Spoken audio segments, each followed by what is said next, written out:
Я работаю несколько по-другому, потому что я дочь офицера полиции. I can honestly say I was raised in a police station. Я честно могу признаться, что я росла и воспитывалась в полицейском участке. My father started teaching me police investigative techniques at the age of 9 years old. Мой отец начал обучать меня техникам расследования, полицейским техникам расследования с 9 лет. And he was very strict. И он очень строг был со мной. So I learned very young never to ask a leading question. Just study bodies and people and what they do. Я привыкла к тому, что не следует задавать прямых навязчивых вопросов на предмет исследования. And to cross-check my work again and again and again. И много раз я перепроверяла результаты своей работы раз за разом. A lot of people call me the Snoopy researcher. Многие люди называют меня таким дотошным расследователем, дотошным исследователем, потому что я все время интересуюсь и задаю вопросы. I have written now 10 books on my findings. Сейчас я уже к нынешнему моменту я написала 10 книг по предмету своего исследования. Some of my work now has been verified in clinical studies. И некоторые результаты моей работы были признаны в медицинских кругах. If you know anything at all about Lancet Medical Journal, it's one of the best in the world, and I'm in Lancet. Если кто-нибудь слышал из вас о медицинском журнале Lancet, да, это одно из ведущих мировых изданий медицинских. Let me tell you why I'm a researcher. Теперь, если позволите, я расскажу вам, почему я занимаюсь этими исследованиями и расследованиями. It's because I died 3 times in 1977. Это случилось потому, что я пережила 3 клинических смерти в 1977 году. And each time I had a near-death experience. И каждый раз, когда у меня был вот этот околосмертный опыт, and each was different. Каждый из них отличался от предыдущего. And in my third one, и в 3-й раз, I reached the realm that we in research call the realm of all-knowing. И в 3-й раз я достигла реальности, состояния, которые исследователи называют уровень, информационный уровень всезнания. Да? Там тот уровень, где содержится абсолютно все знание и вся информация. That's fairly common. A lot of near-death experiencers get to that realm. И на самом деле это довольно распространенный случай, когда человек, переживающий клиническую смерть, оказывается на вот этом информационном, в этом информационном поле. That realm is where all the puzzle pieces of life are answered for you. Это тот уровень, на котором содержатся все ответы на все наши вопросы и складываются все пазлы и загадки, скрываются в нашей жизни. While I was there, пока я находилась там, I heard a voice speak to me. Я слышала голос, который разговаривал со мной. Decades before I died. Long time before I died. За десятилетия, фактически до того, как я испытала клиническую смерть, I had been in yoga, meditation, altered states, and mysticism, all of that. На протяжении десятилетий, до того, как я испытала клиническую смерть, я занималась йогой и измененными состояниями сознания, и мистицизмом, и всем, чем можно было заниматься. So I knew about angels and guides and guardians and all those kinds of voices. Я знала и об ангелах-хранителях, и просто об ангелах, и о наставниках, и обо всех тех голосах, которые могут с человеком разговаривать. This voice wasn't like that. Этот голос, который я услышала в состоянии клинической смерти, был совершенно другим. I call it the voice like none other. Yeah. Да, этот голос не похож ни на какой другой. Не похож ни на какой другой. Совершенно особенно. My feeling was of God. И у меня возникло чувство, что это голос Бога. And the voice said, И голос сказал: test revelation. You are to do the research. One book for each. И голос сказал, что сейчас в общем-то, у тебя происходит такое вот озарение, открытие, и ты должна будешь заняться исследованием, написать одну книгу на каждый вот случай клинической смерти. That's why I'm alive. Поэтому я жива, до сих пор в теле жива. I came back to do the work. Я вернулась, в общем-то, в тело, чтобы исполнить эту работу, чтобы выполнить эту работу. I'm not the one who's written all the bestsellers. Я не тот автор, которому принадлежат бестселлеры. And been on the stage. Я не тот автор, который собирает аншлаги, у нас залы. I'm just the one who does the work. Я тот автор, который занимается непосредственно работой. And I retired this year. Я в этом году вышла на пенсию. This is 33 years. I retired this year with my 10th book. И вот после вот этих 33 лет работы, написав 10-ю книгу свою, я вышла на пенсию. So I kept my promise to God. Я сдержала свое обещание, данное. And now I'm free. My 10th book comes out in January next year. Моя 10-я книга будет опубликована в январе следующего года. Hampton Roads is publishing it in America. В Америке издает издательство Hampton Roads. I don't know what they're going to call it. Не знаю, какое название ей будет присвоено. Publishers always change the name. На самом деле издатели всегда меняют название книг. What I called it Как я ее назвала? Straight Talk about the near-death experience. Я ее назвала «Прямой разговор о околосмертном опыте». Who we are as humans. Кто мы такие? Кто мы как люди, да? And where we're headed. И куда мы идем? Куда мы направляемся? As the souls we truly are. Как души, которыми мы на самом деле являемся. But I don't know what's the final title. Но я не знаю, какое будет окончательное название, когда книга будет опубликована. I guarantee the book will be controversial. Я гарантирую на 100%, что книга будет очень противоречивой. Because in the book I take all of us beyond what we think we know about the near-death experience. В книге я раскрываю и объясняю всем гораздо больше наших привычных представлений о клинической смерти, об околосмертном опыте. Beyond transformations of consciousness.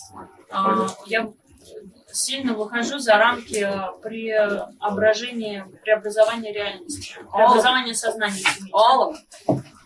Я переступаю все возможные рамки в этом праве. And I show why and how in detail and specifically. И я показываю, как, и очень подробно останавливаюсь на этом. What the transformational process is. Очень подробно останусь на том, в чем заключается процесс преобразования. Why it's necessary. Зачем он необходим? For the evolution of the human race. В свете эволюции человеческой расы. So, we'll talk about these. Я буду рассказывать об этих книгах.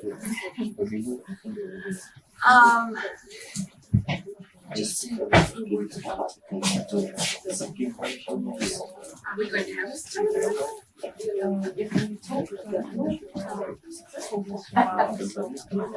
If enough people sign up, we might have a seminar tomorrow. Да, если у нас наберется достаточно желающих, то завтра мы можем начать проведение семинара. And if we do, then we'll go in depth about the near-death experience. И как раз на семинаре я собираюсь довольно подробно рассказывать о клинической смерти, об околосмертном опыте. I want you all to realize there's not just one pattern. Я хочу, чтобы вы все поняли, что нет одного единственного шаблона. There are really 4 types of a near-death experience. На самом деле, опыт клинической смерти и околосмертный опыт можно поделить на 4 типа. The overall pattern is universal. Every country, everywhere.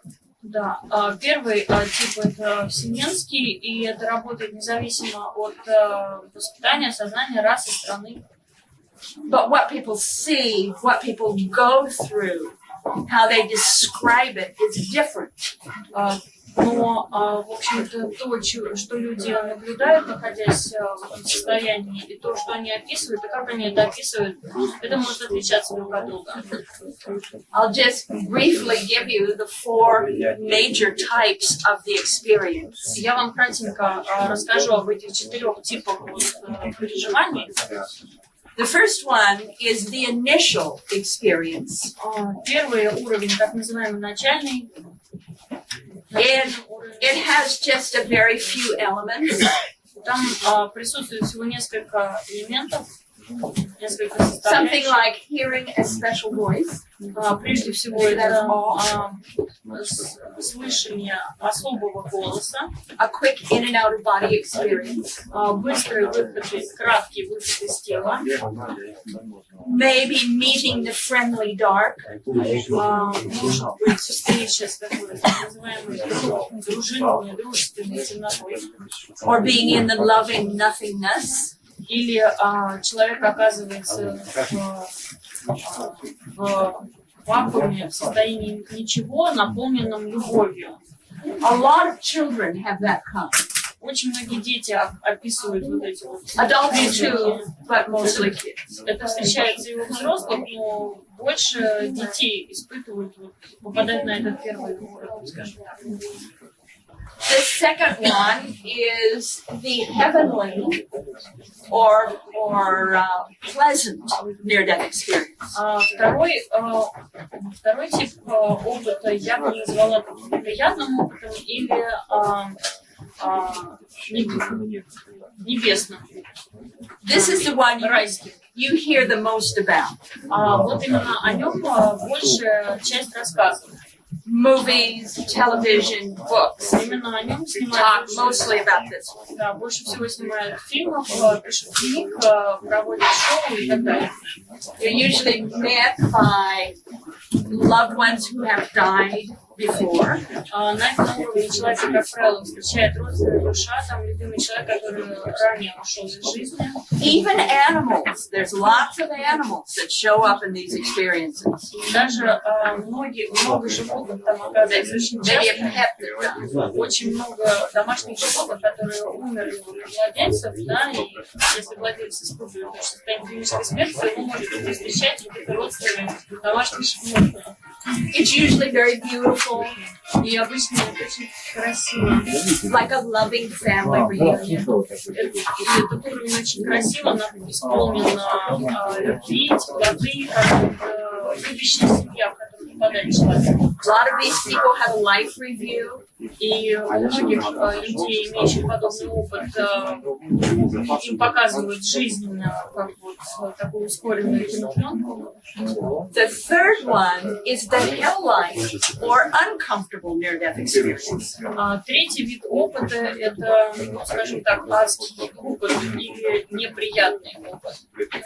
These are not rare. Это тоже достаточно часто встречается. A lot of people have these experiences. У многих людей был подобный опыт. They can involve things like a bad storm. Тут может человек столкнуться с неким подобием бури, ужасной бури.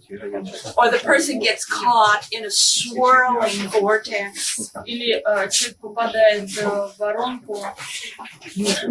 They can be stranded where there's nothing at all.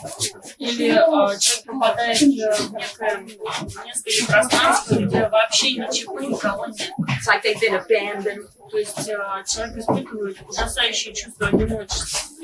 Many of them have to fight to get out or to pray to get out. И многим для того, чтобы выбраться из этих уровней, из этих мест, да, условно говоря, приходится либо молиться, либо как-то бороться. Some of them wind up in Hollywood-type dungeons. Кто-то наблюдает сцены, подобные голливудским фильмам. The fourth type, И четвертый тип, да, it's the transcendent experience. это опыт вознесения. Oh, I forgot to mention, with the hell-like experience, a lot of these people have life reviews also. Человек, который испытывает такой негативный, страшный опыт клинической смерти, да, им тоже, как правило, показывают всю жизнь, как панорамно показывают всю их жизнь.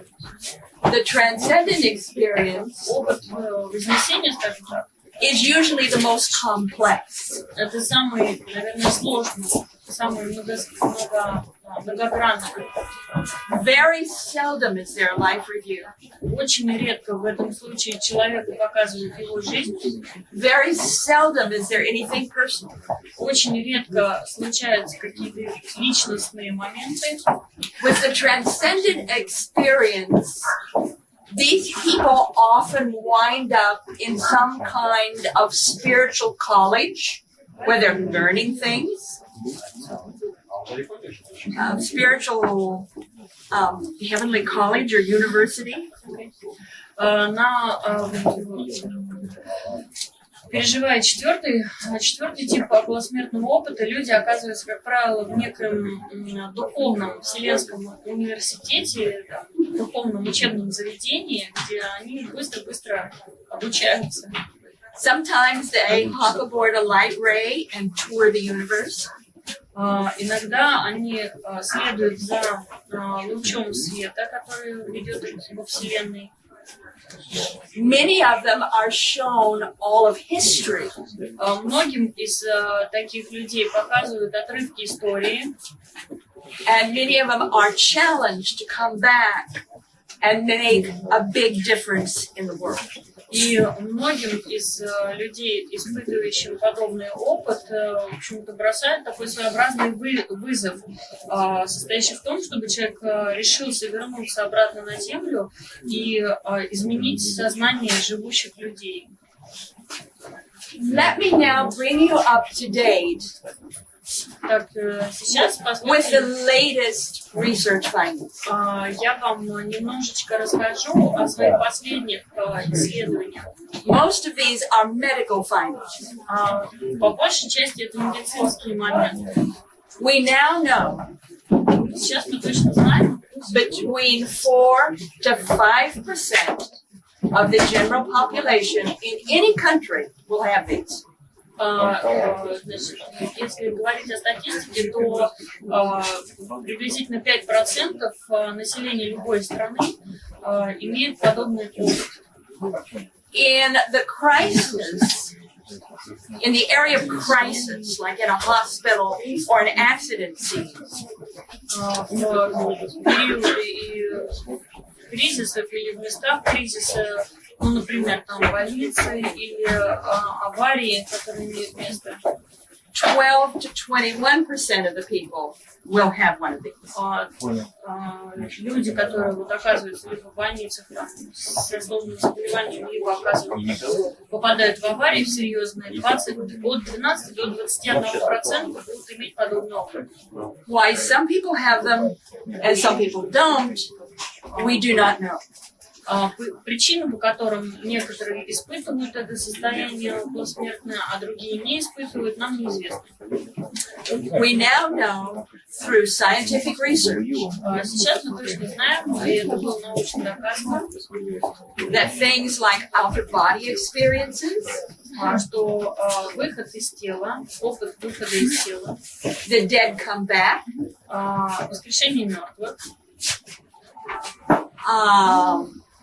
otherworldly journeys, путешествия в другие миры, even the blind being able to see again in the experience, прозрение слепых вот, во время этого опыта, are normal это нормально, and natural это естественно to the experience, для самого эксперимента, and are not in any way для самого опыта. И я ни в коем случае не related to things like oxygen deprivation, я никоим образом не имею в виду случаи недостатка кислорода, hallucinations, галлюцинации, the dying brain, умирание мозга, or any of the medical theories previously suggested.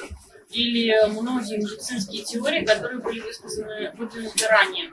We've been able to verify that none of these skeptics, none of it holds up in scientific studies.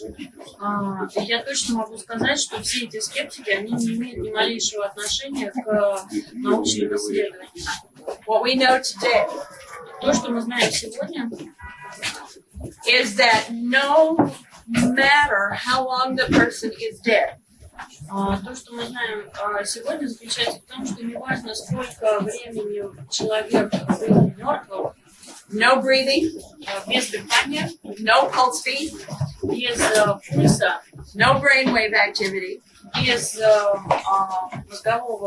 мозговой активности, без излучения мозга, no EEG readings. EEG. ЭКГ, без каких-либо без признаков работы с ровным цифрограммом. Even completely dead, То есть абсолютно мертвый человек, a person will have continuous, full consciousness with all faculties working. Этот человек, тем не менее, получит вот этот вот опыт, где будут задействованы абсолютно все способности и возможности. Because this is now verified, И сейчас это подтверждено и доказано. it has caused the medical community many challenges. И это доказательство подобного опыта, в общем-то, бросило достаточно серьезный вызов медицинскому сообществу. The medical community now must address the near-death phenomenon. И сейчас, так или иначе, медицинское сообщество вынуждено обратить свое внимание и заняться изучением околосмертного опыта.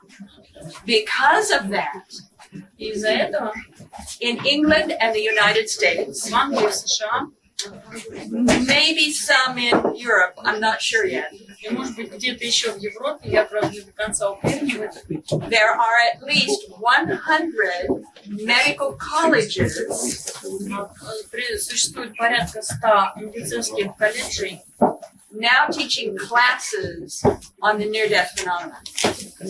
в которых читают курс по околосмертному опыту, по клинической смерти. It's not just a book anymore. То есть это не просто книжка, которую я написала. This is very real. Это на самом деле очень настоящая, очень реальная вещь. With all of the researchers, not just me, И все исследователи, не только я, the average time without vital signs. В среднем время нахождения в состоянии мертвости, да, когда человек не проявляет никаких признаков жизни абсолютно, Is from 5 to 20 minutes. составляет от 5 до 20 минут. Now we know that 3 to 4 minutes you'll be brain dead without enough oxygen. Мы знаем, что через 3-4 минуты начинает умирать мозг из-за Or at недостатка least brain injury. кислорода или в мозге случаются повреждения.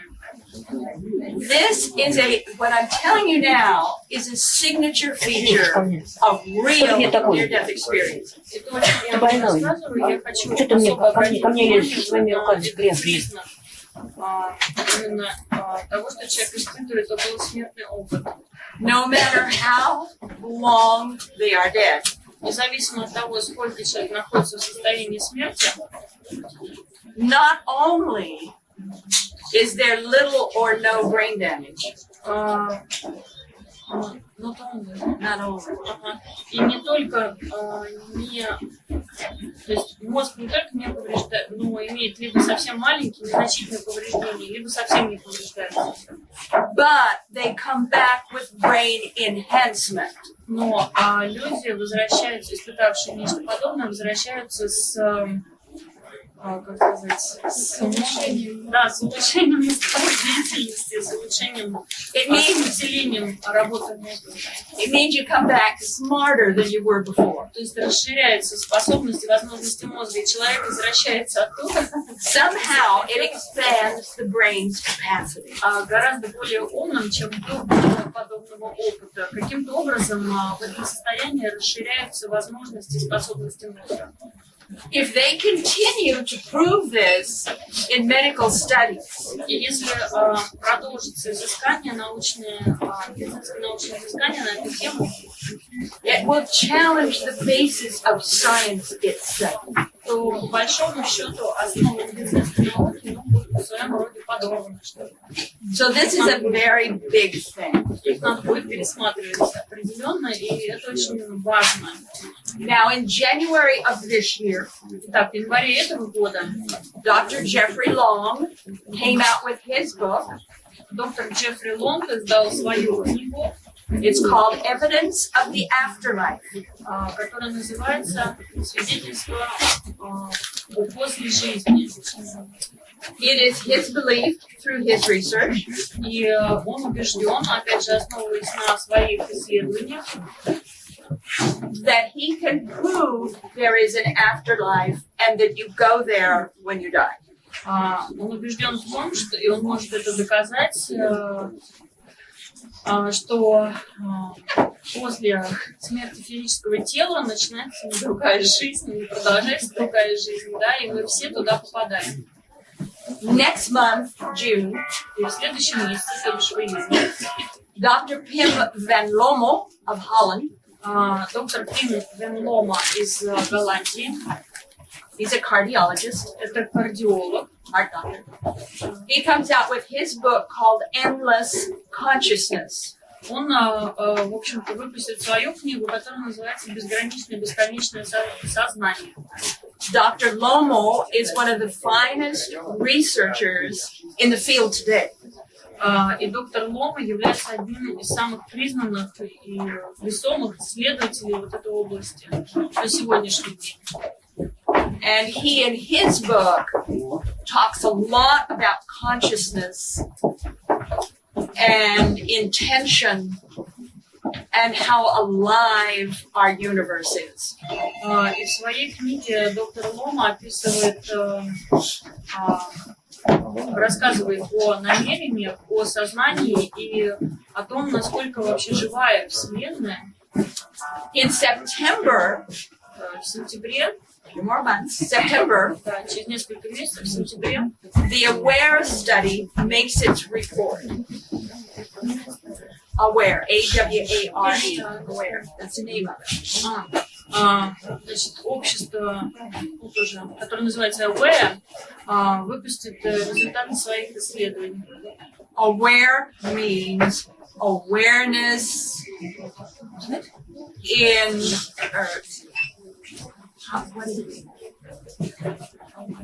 awareness in resuscitation, something like that. Спасибо.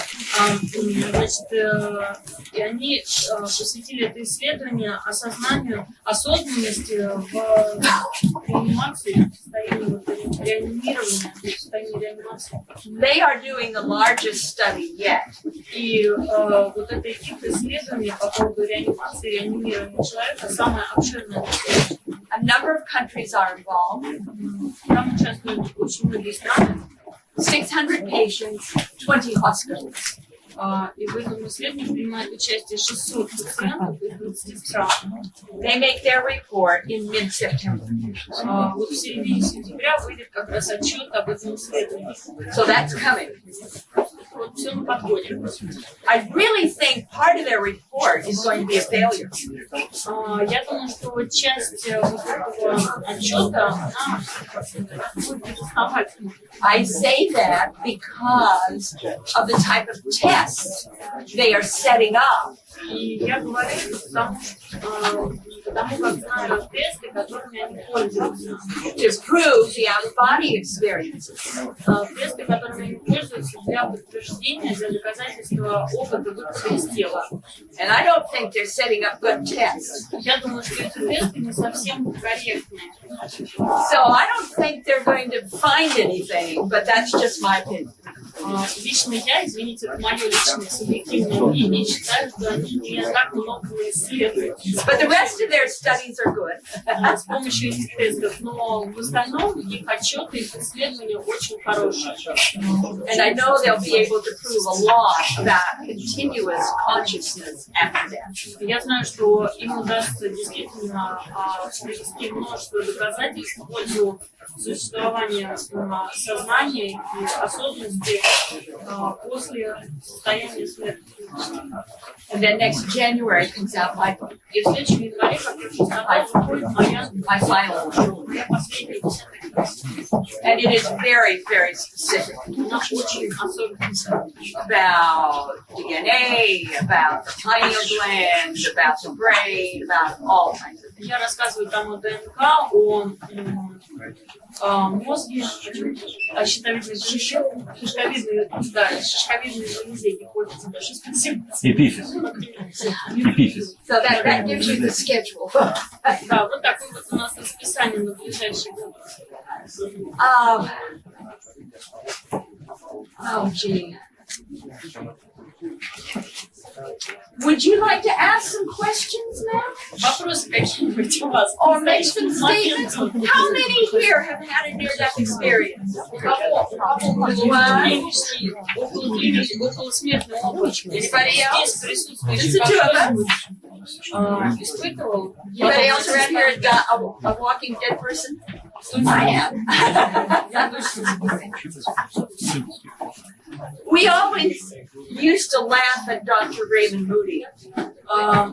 Всегда, в общем-то, подсмеивались так несколько над доктором Раймондом Моуди. Because he said most of his friends were dead people. Потому что он говорил, что большая часть его друзей это мертвые люди. Oh, what can I say? Well, if you don't have questions or anything in particular, and I hope you all come tomorrow to find out more. Если вопросы, если у кого-нибудь есть, у меня есть. Oh, you have questions? Вот такой большой исследовательский опыт,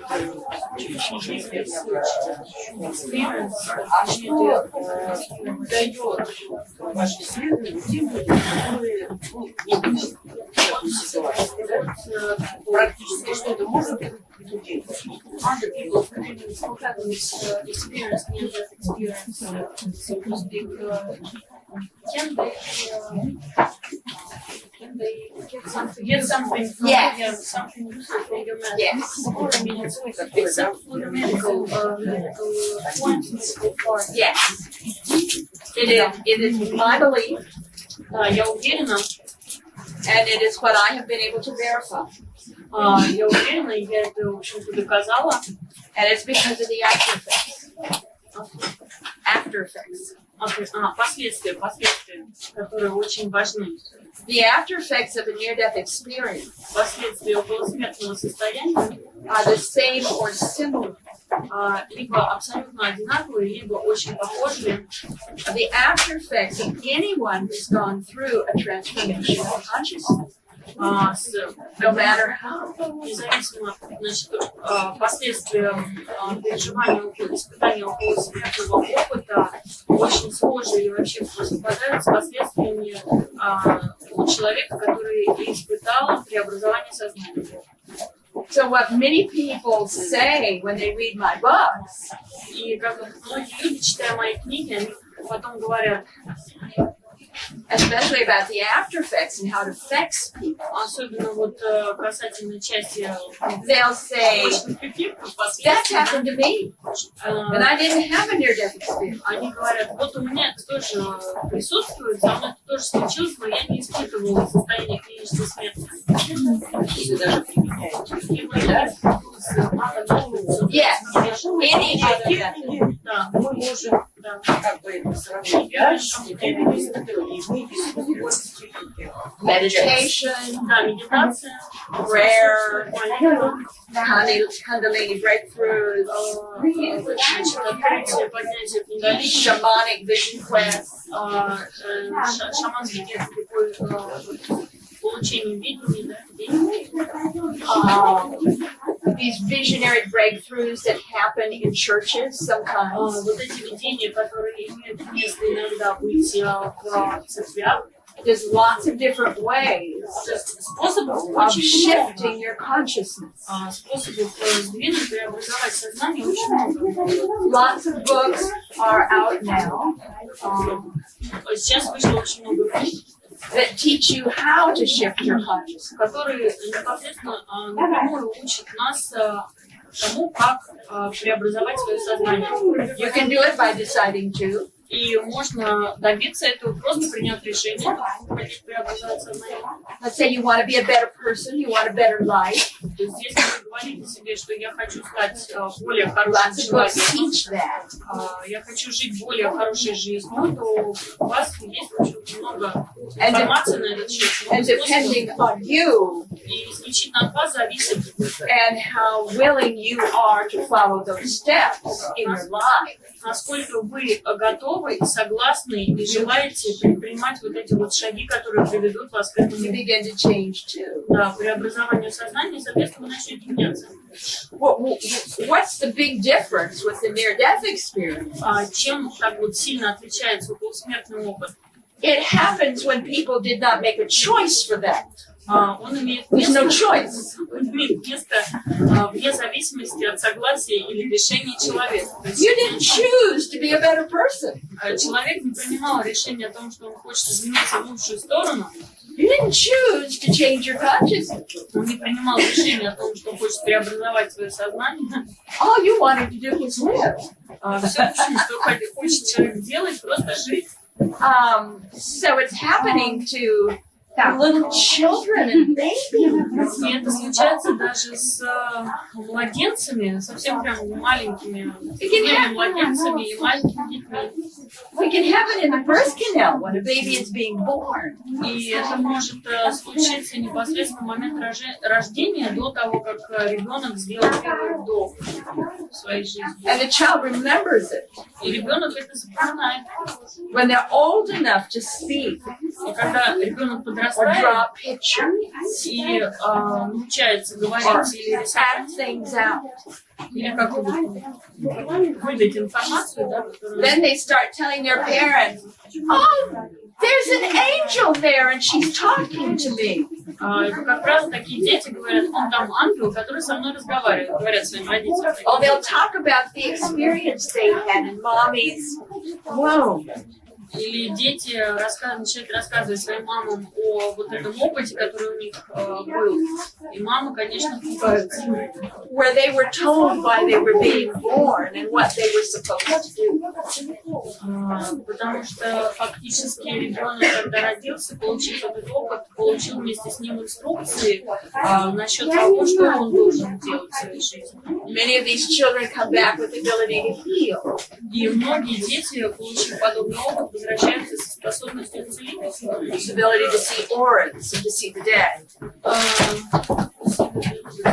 Auras, the light around auras. И многие дети после подобного опыта получают возможность и способность видеть ауру, видеть ангелов.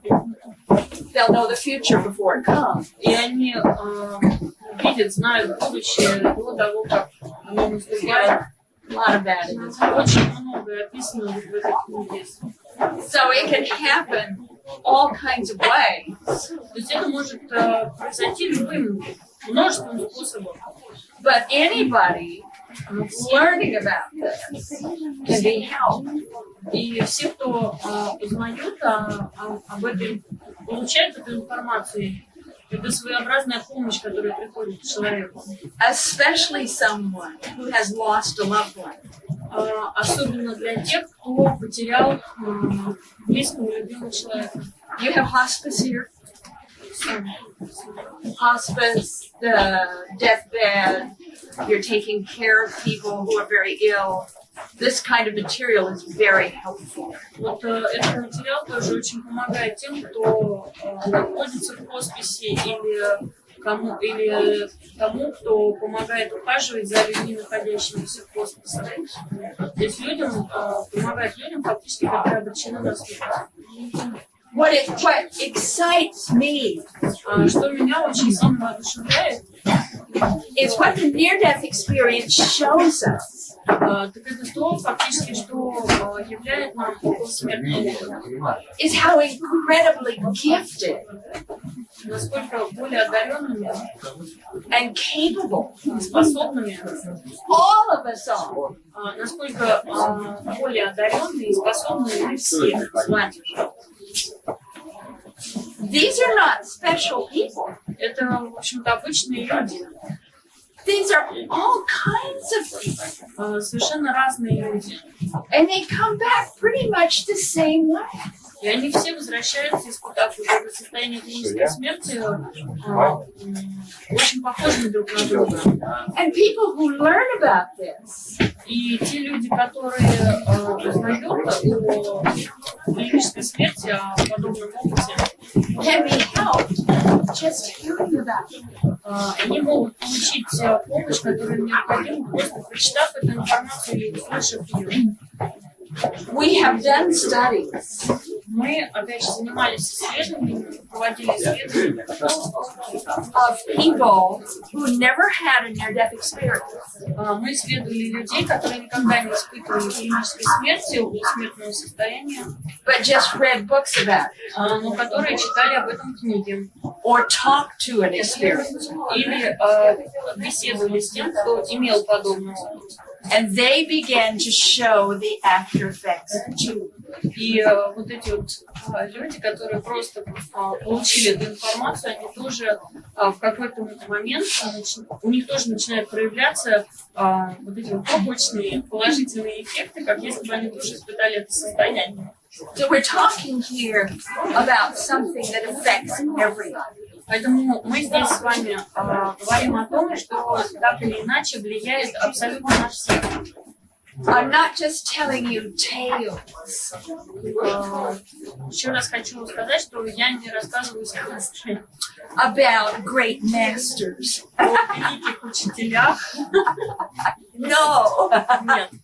This is everybody. Это обычные рядовые люди. Doesn't matter the country. И вне зависимости от страны. Doesn't make any difference whether you believe in God or not. И при этом совершенно не важно, верите вы в Бога или не верите. Most near-death experiencers come back. Большинство из тех, кто пережил околосмертный опыт и вернулся обратно в жизнь, Head over heels in love with God. они дальше живут в любви и согласии с Богом. Они переполнены этой божественной любовью. And they take on a personal relationship with God. И после этого у каждого из них фактически устанавливаются личные взаимоотношения с Богом. Let me give you just a few case studies. Позвольте привести вам несколько конкретных Would you like that? Вам интересно? Okay. This is a man in Portland, Oregon. Значит, человек, мужчина из города Портленд, штат Орегон, да, спасибо. Portland, Oregon is in the northwestern part of America. Это северо-восточная Орегон, это северо-восточная часть Соединенных Штатов. It's one of our northwestern states. Это один из наших северо-восточных американских штатов. Portland is a very large city. Город Портленд достаточно большой. It was outside of Portland. Мужчина, значит, случилось это за пределами Портленда. Way past the city into the hills and grasslands outside of the city. Значит, в такой холмистой, ну, степь с холмами, да, в такой холмистой, в общем, сельской местности, степь и холмы. Вот. This is late October. Позднее, в конце октября. Oregon is usually a very rainy state. Обычно в Орегоне идет много дождей, выпадает много осадков, частые дожди. It was cold. Было холодно. It had been doing a little bit of raining. Ну и так накрапывал дождик. And they had a sudden temperature inversion. That means that suddenly it was very cold. И в тот день случилось резкое падение температуры окружающей среды. That created a condition that we call black ice. Значит, и это создало условия для состояния, которое мы называем черные глаза. Now, black eyes Так, черные глаза это you can't see it. So you're driving on the road and you can't see that there's ice. And it's solid ice, but you can't see the ice. Простите, не глаза, черный лед имелся в виду, black ice. Do you have black ice here? Наледь, когда резко падает температура, вот та влага, которая находится на поверхности дорожного покрытия, вдруг застывает и становится такой тонкой корочкой льда. И, фактически ее не видно, но она присутствует. Очень скользко ездить на машине. This is near midnight or the dark of the night. Это случилось поздно, фактически ночью, практически около полуночи. And the fellow is out driving along by himself. Вот этот мужчина ехал один в машине. Going a little faster than he should have been. И ехал чуть быстрее, чем следовало бы ехать. And that temperature inversion happened. И вот упала температура. And suddenly there's ice and he can't see it. Образовалась вот эта наледь, а он ее не видел. He went around a very sharp curve. Ему требовалось повернуть там в каком-то месте, поворот был достаточно крутой. And he lost control of his car. И он потерял управление, фактически контроль над управлением автомобилем. And he smashed into a great big tree. И врезался в большое дерево. The way he tells it, Как он об этом рассказывал, he said, I floated up to the top of the tree. Он говорил, что я взлетел практически на вершину дерева. And he's at the top of the tree looking down. Я с верхушки дерева посмотрел вниз. And he sees his car. Он увидел свою машину. And he sees his body. И увидел свое тело. His right arm was cut off. Ой, его правую руку оторвало. And he was bleeding И у него heavily. очень сильное кровотечение было. And he looked down and he couldn't, the body couldn't see. The body was blinded. И тело, оно не могло ничего не видеть, не делать, потому что тело было ослеплено. But it's the dark of the night anyway. Но в любом случае было темно, потому что была ночь. So he's looking down and he sees the condition of his body. То есть имелось в виду, что физически, вот физическое зрение, оно не работало, потому что было очень темно, не было возможности что-то рассмотреть. Тем не менее, этот мужчина, он видел с верхушки дерева свое тело и то, что с ним происходило. And he's very concerned about his body because he doesn't want his body to die. Он очень, ему стало очень жалко своего тела, он хотел, чтобы тело умирало. So he's on top of the tree and he's looking around for help. И вот, находясь на верхушке этого дерева, он начал оглядываться в поиске помощи. There weren't any houses nearby, Но поблизости не было ни домов, but on a hill но где-то на холме, away, далеко, two-story house, было двухэтажное здание. the right window had a light on in И it. вот в правом верхнем окне горел свет. And he said all he had to do was think himself over there, and he floated over there. И он решил, что он подумал, что нужно бы туда вот попасть. So he's looking inside that window on the second floor. И как только он об этом подумал, он сразу попал к этому дому, заглянул внутрь этого окна, And he saw a man inside. увидел там человека, мужчину сидящего. So he said И он сказал, that he jumped up and down и он прыгал. outside the window Он прыгал за окном and kept yelling to the man, и кричал, обращаясь к этому мужчине: call the police, there's been an accident. вызови полицию, потому что случилась авария. And he said it over and over again. И он Call раз the за разом police, кричал, there's been an accident. обращаясь к этому мужчине, вызови полицию, позвони в полицию, потому что случилась авария.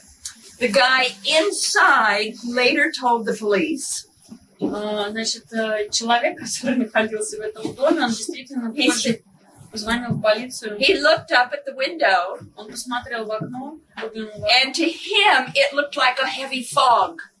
и, значит, для него вот этот This мужчина, heavy душа, да, выглядел как очень And the густой, fog was jumping up and down. очень густой туман, такой сгусток тумана, и этот туман прыгал. And he told the police, fog doesn't jump up and down. И этот мужчина, когда позвонил в полицию, он сказал: туман же не может прыгать.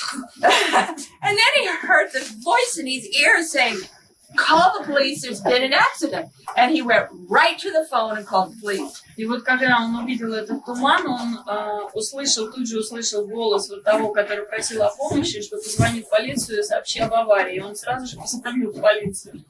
So the guy inside went to find a flashlight. The guy inside? The man inside человек, который found a flashlight. Находился внутри вот этого здания, он получил такое озарение, вспышку, да. Went outside of his house Он выскочил из дома. and with a flashlight, Он выскочил из дома с фонарем. trying to find the accident. Он пытался найти вот эту вот аварию, где она And he случилась. finally found it way down there. И в конце концов он обнаружил это место. And he was there when the police and the ambulance arrived, И когда приехала saying, here it is with his flashlight. полиция и скорая помощь, он, значит, уже был там и сигналил фонарем о том, что вот это обозначение места аварии. They rushed the fellow to the hospital. Вот этого человека из-за руля взяли в больницу. They were able to save his life. Ему спасли жизнь. They could not save his arm. К сожалению, руку спасти не удалось. He had been a professional artist. А он был And he was right-handed. профессиональным And he художником. lost his right arm. Писал картины правой рукой, но, к сожалению, в этой аварии потерял свою руку. And they could not bring his sight back. И не удалось восстановить зрение. So he's in the hospital. Тут он находился в больнице. The police verified И полиция подтвердила, the accident and the condition of the body. значит, зарегистрировала, подтвердила и аварию, и состояние тела, в котором он. The man in the house verified in the police report about the fog jumping up and down and him hearing the voice. Человек, который находился в доме, через который просил помощи, пострадавший, он так в отчете полицейскому написал про этот прыгающий туман и про тот голос, который он слышал. This is all in the report. И это все зафиксировано в полицейском отчете. 3 months later, 3 месяца спустя, после всего этого, the man is still in the hospital пострадавший, все еще находясь в больнице, and his sight came back. к нему вернулось зрение. So he grabbed a pen with his left hand Он взял ручку левой рукой and drew a picture of the accident scene. и зарисовал сцену аварии. The police were called in, Вызвали полицию and the man in the house. И вызвали того человека из They дома. looked at his drawing, Они посмотрели на рисунок. and they said it looked like a photographic reproduction of the accident scene. Они все сказали, что это практически фотографическое And it was that perfect. воспроизведение сцены аварии. То есть настолько точно человек это все нарисовал. There's no way he could ever see any of it. И физически, если говорить физически и внешне, да, то не было у пострадавшего возможности рассмотреть вот эту аварию в таких подробностях. It's one story. I mean, the stories are like that. Это вот одна из историй таких. Let me tell you the story about Margaret. Еще я хочу вам рассказать историю о Маргарет. Margaret was a middle-aged woman. Маргарет была женщиной, вернее, Маргарет это женщина средних лет. She had a daughter. У нее дочь, есть дочь. She taught school. Маргарет преподавала в школе. And she was a horsewoman. She raised horses. И она занималась разведением лошадей, да, очень любила лошадей. She developed a very bad condition in her legs. Значит, у нее очень болели ноги. Blood clots and many other things. Да, тромбы были и много там всего сопутствующего. She was rushed to the hospital. Ее увезли, значит, в больницу. And they did emergency surgery to save her life. И пришлось ей делать операцию, чтобы спасти ей жизнь. During this surgery, И во время операции she left her body. Она вышла из тела. And she went to a very beautiful world where there was a lot of green lawn, green grass, and green trees. И она, значит, выйдя из тела, она попала в очень красивое место, в очень красивый мир. Значит, там была очень красивая зеленая трава, высокая, и зеленые деревья. On the other side of that was a river. Где-то там неподалеку была речка. While she was in all of this green, beautiful outdoors, И вот она находилась в этой прекрасной местности, зеленой, свежей. there was a voice that spoke to her. И с ней в этот момент начал разговаривать голос. The voice seemed to come from the land and the sky and everywhere. Голос этот, казалось, шел отовсюду, от земли, от неба, от травы. And the voice said, I need you to be a healer. И голос ей сказал: мне нужно, чтобы ты стал целителем. You are to heal people everywhere. И была договоренность с тобой, что ты будешь исцелять людей везде. When she came back, Когда она вернулась обратно в тело, she revived just as they finished the surgery, and then they were trying to bring her back, and she came back. то есть вот вернулась в тело именно в тот момент, когда операцию уже закончили и пытались ее вывести, So they put her in the recovery room. привести в сознание, она пришла в себя. She is conscious. В реанимационной комнате, значит, она пришла полностью в сознание. There was another man in the recovery room. И в этой реанимационной находился еще один человек. And he was screaming and yelling and in a lot of pain. И он очень сильно кричал, потому что испытывал сильнейшую боль. She looked over at him and saw what was wrong. Она посмотрела на него и увидела, что с ним было не так.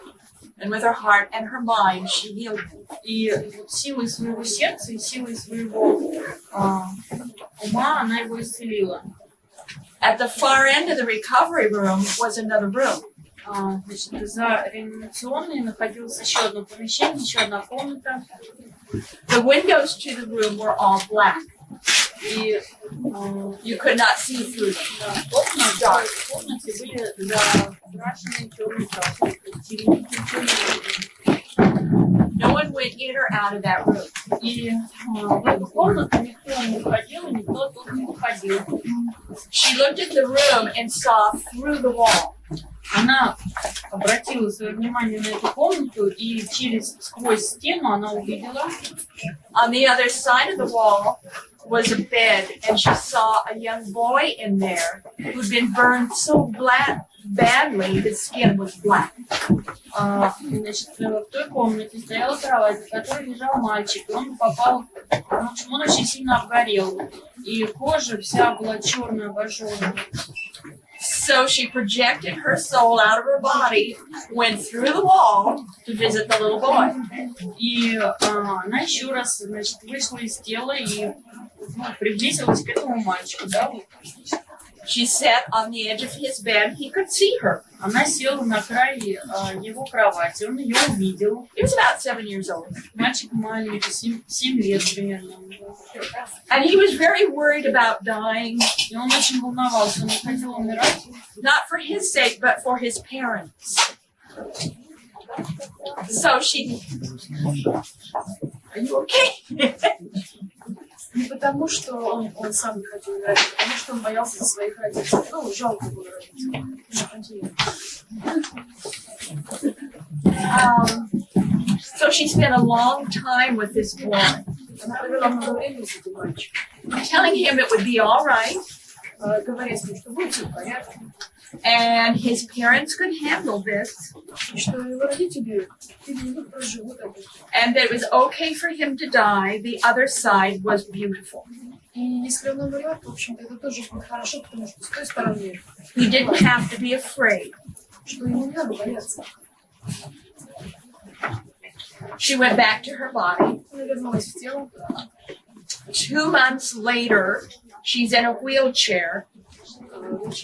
2 месяца спустя, когда она уже сидела самостоятельно в инвалидном кресле, And they had a big horse show. и у них проходило, в их поместье проходило большое, значит, шоу с участием многих лошадей. Her daughter was competing for a prize. Ее дочь боролась за приз. That's why Margaret was there. She wanted to see her daughter compete.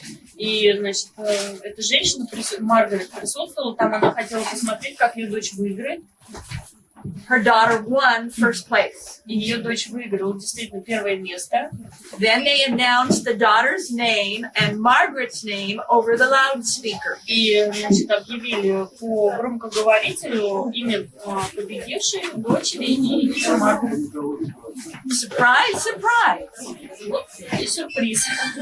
The little boy's parents were there. Там находились родители, на этом же шоу находились родители того мальчика. They heard the announcement Они услышали вот это объявление. and they went to find her. Они пришли, разыскали ее там, Маргарет. And they found her. Они ее нашли.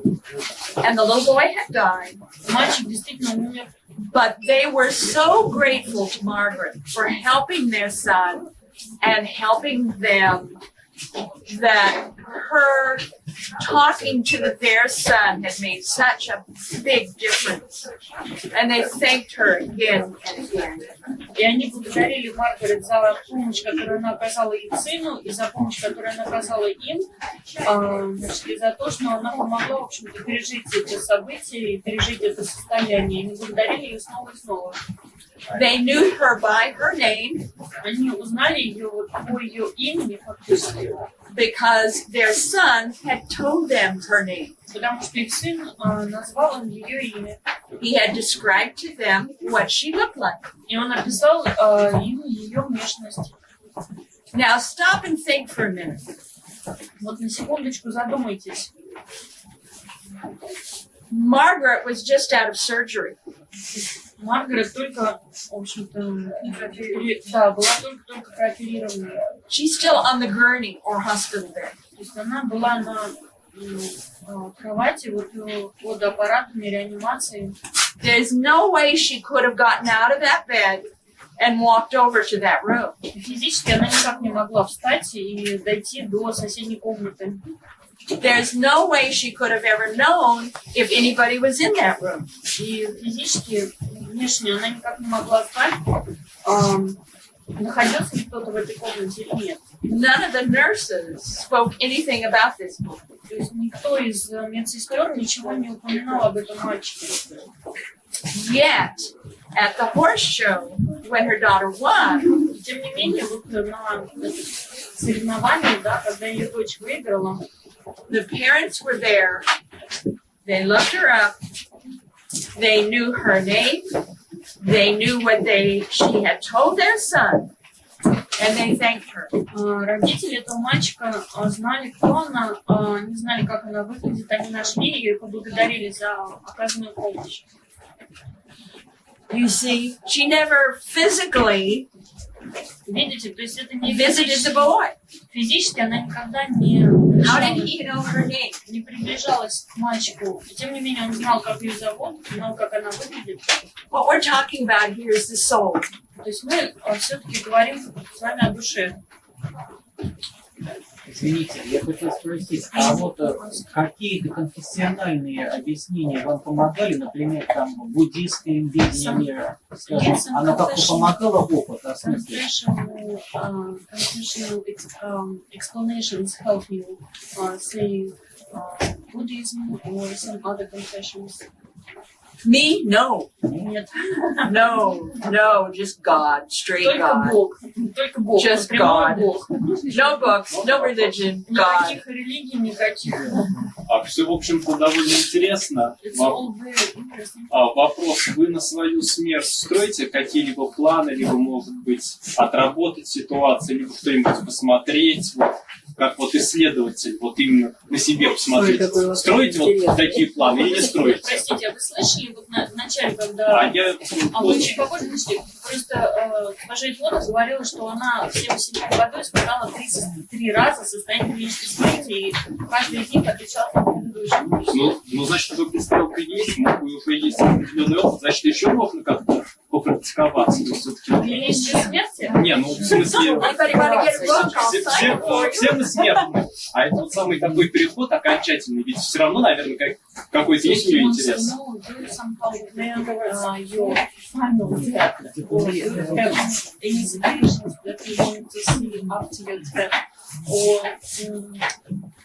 Do you somehow, are you getting somehow ready for your death? As a researcher, В качестве исследователя I cannot answer that. я не могу ответить на это.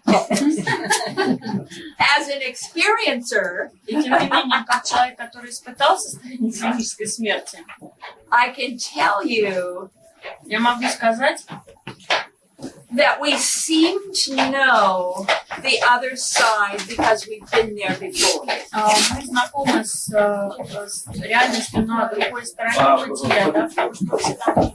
There are lots of great masters and psychics who have said that we plan our birth and we plan our death. Очень многие великие учителя, экстрасенсы, которые жили и существовали, говорили о том, что мы, каждый из нас, планируем свое рождение и планируем свою смерть.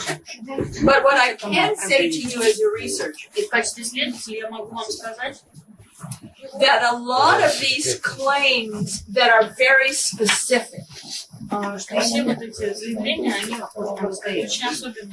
about where you go and why Куда вы идете, куда вы направляетесь, и кто вы такой, да? and what you plan, И что вы планируете для себя, что вы запланировали на эту свою жизнь. do not hold up in research. И тем не менее, они не настолько раскрываются вот в этом исследовании. It seems like Похоже, we can plan to a point, что мы в определенный момент, да, мы осознаем этот план, но не до конца. certainly by living certain ways. То, как мы живем, образ жизни, который мы ведем, да, It seems to point us in certain он directions. нас фактически направляет, ведет в определенное, в определенном направлении. But when you finally die, Но в конце концов, когда вы действительно умираете, уже все, вот прям совсем умираете, you seem to go where you need to go, and you don't always know where that is. вы направляетесь именно туда, куда вы должны попасть, и вы не всегда знаете, даже вот уже после своей физической смерти, где это место находится. Many people are very surprised at where they go. И очень многие люди удивлены, оказавшись в том или ином месте. Not always what you think. Да, это не всегда соответствует нашим человеческим представлениям. You can't make the claim. Нельзя, You cannot make the claim нельзя, так сказать, подать иск или жалобу, that in death everything's forgiven and everything is beautiful. нельзя также сделать заявление о том, что нельзя вообще на 100% утверждать, что в момент смерти прощается абсолютно все, и все в равных. Because we are shown very clearly Потому что нам очень точно, очень четко показывают, that you meet whatever you need to meet. вы встречаетесь там, где вы должны встретиться с кем-то, да? And sometimes that's difficult. Иногда это приносит определенные And sometimes it's wonderful. трудностями, иногда это, наоборот, доставляет радость. Let me give you a quick example. Быстрый пример. Do you know what I mean when I say mafia? Мафия. Знакомое Mafia, слово, да? criminals, mafia, criminals. Okay, mafia. Итак, мафия. This was in Chicago, Illinois. В Чикаго. It was a mafia type man. Штат Иллинойс. Был такой человек, который, ну, Killed a lot of people. такой мафиози, да, убил Been kind of like a not so good guy. такой вот крутой бумаг, извините. He had a near-death experience. И вот он оказался в состоянии клинической смерти. He didn't go to hell. Он не попал в ад. He had a life review that was hell. И ему показали жизнь, которая, в общем-то, была адом сама по себе. We find this a lot in life reviews. И очень часто такие вещи In всплывают. his life review, Вот когда ему показывали панораму его жизни, not only was he shown all the things he did in his life, ему не только показали все, что он совершил в своей жизни до этого момента, and lived through again all the things he did in his life, он еще раз испытал это, прожил фактически эти моменты. but he had to live through what he did to each person. Мало того, он испытал то, что испытывал каждый человек, которому он причинил зло. And how it affected them, И он понял, как это влияло на них, на их жизнь. and the repercussions in their life, И the after effects in their life. какие последствия это вызвало в их жизни. He had to feel all of their pain. И он испытал всю ту боль, которую причинил вот этим людям. Everything all these people went through that he had heard. И испытал, пережил все, что переживали его жертвы.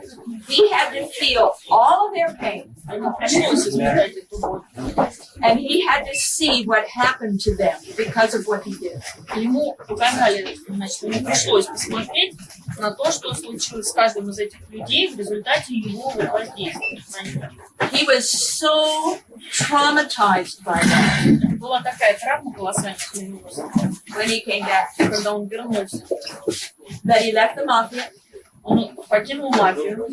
could not hurt anybody again. Он вообще никого не мог обидеть после этого. And he began to work in a church feeding the poor.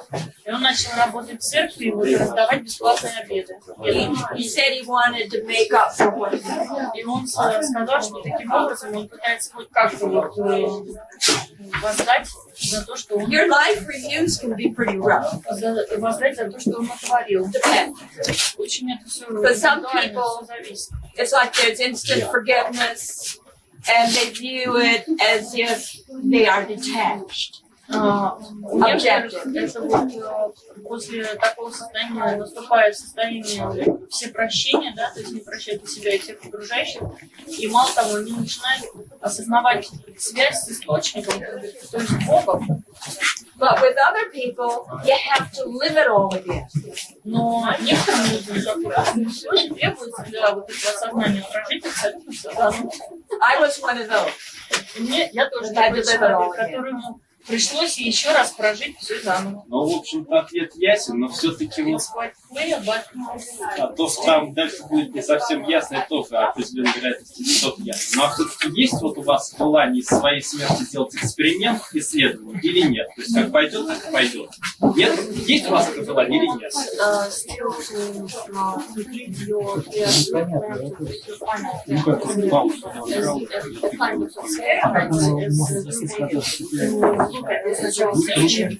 No, No, I don't want to look at it as a Я не researcher. хочу For делать me, it will be just pure joy. это будет для меня просто чистая радость.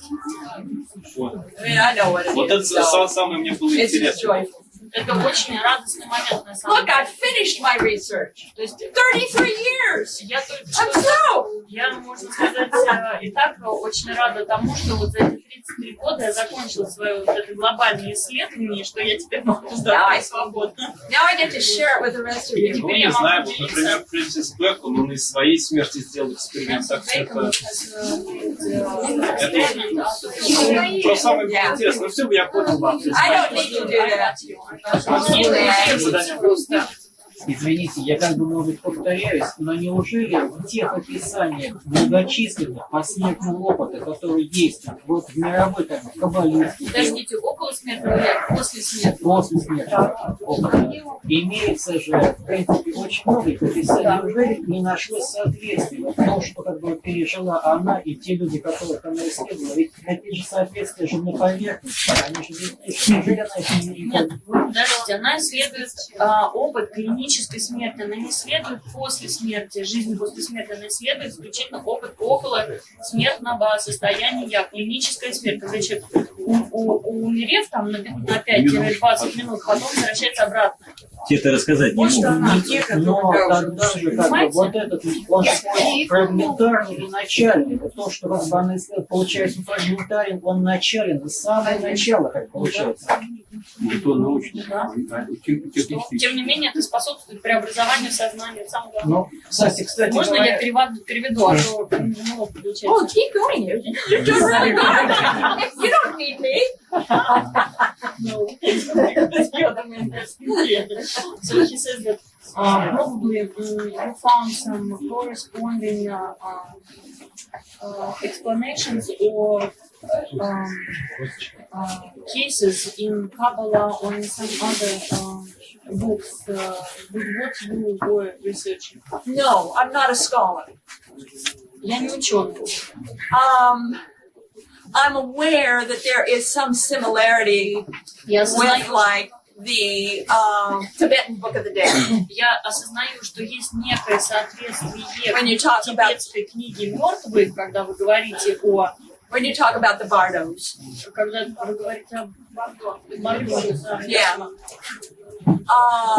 But there are other researchers who do that work. Есть другие исследователи, которые занимаются этой работой, которые ее проводят. But I do not. Я нет. I'm interested just in the people. Я заинтересована больше всего именно в людях. I want to know Я хочу what's знать, happening in your life. что происходит дальше в вашей жизни. I want to visit with your spouse, your children. Я хочу узнать, как это влияет на вашего супруга или супругу, на ваших детей. I want to talk to your doctor. Я хочу поговорить с вашим врачом I want to talk to your neighbors. или с вашими соседями. I want to know how you drive a car. Я хочу узнать, как вы водите машину, если водите. I want to know how you handle your money. Я хочу узнать, как вы обращаетесь со своими деньгами. I want to know what you're like afterward compared with before. Мне интересно то, как вы будете вести себя, испытав этот опыт по сравнению с тем, And a lot of вы the жили people до. I had sessions with И очень многие люди, с которыми я проводила сеансы, were significant others. So I did not spend a lot of time looking at what had been written about in various religious traditions. честно говоря, я не посвящала много времени изучению того, что описывается в разных религиозных традициях, скажем. We have a lot of researchers who did that, У нас очень много исследователей, которые занимаются непосредственно этим. but I wasn't one of them. Я не из их числа. То есть вы конфессиональную привязку вы не делали, вы специально как бы в неконфессиональную. Я non-confessional researcher. I'm an independent. Да, независимый эксперт. Я понял. Но разрешите все-таки как бы тогда я скажу, что очень похоже на абстрактные буддийские миры без форм. Это первое, вот как бы то, что те стадии, там, дружественная темнота, там как бы все... Я переведу, а тут очень много будет. So he says that still it's very, it looks like very much Buddhist initial. There is a similarity. Да, есть определенная похожесть. There is a similarity. Да, похожесть есть. Да. Сходство есть, да. И кроме того, Написать. в принципе, в тибетской книге это не описано, They но don't describe it in the Tibetan book of death.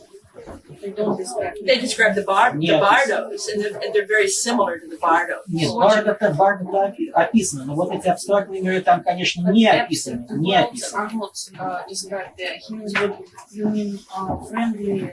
The heavenly realms, the hellish realms, the different stages of dying.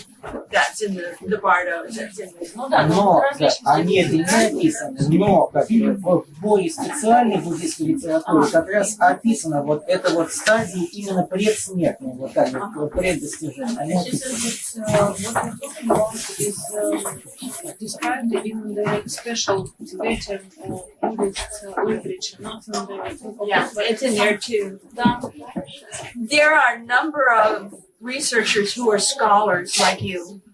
Есть ряд исследователей, которые ученые, And it is their belief и они занимаются примерно тем, о чем вы спрашиваете, и они убеждены в том, that religion came from people talking about their near-death experience. что религии возникли исключительно на основе рассказов людей о своем околосмертном опыте.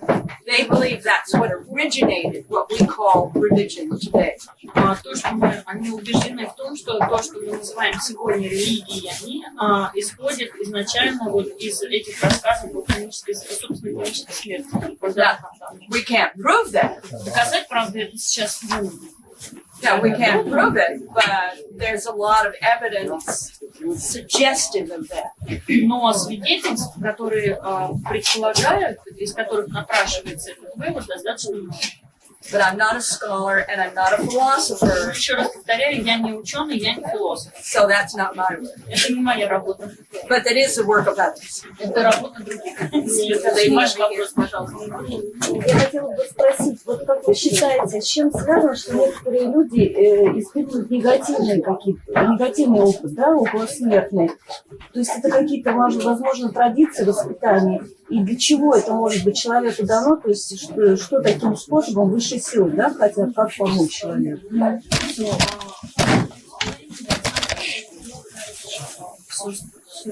Negative near-death experience. What do you No one's really sure, but I do have a suspicion. На самом деле никто не уверен почему, но у меня есть такое сильное подозрение. I did find a very subtle pattern.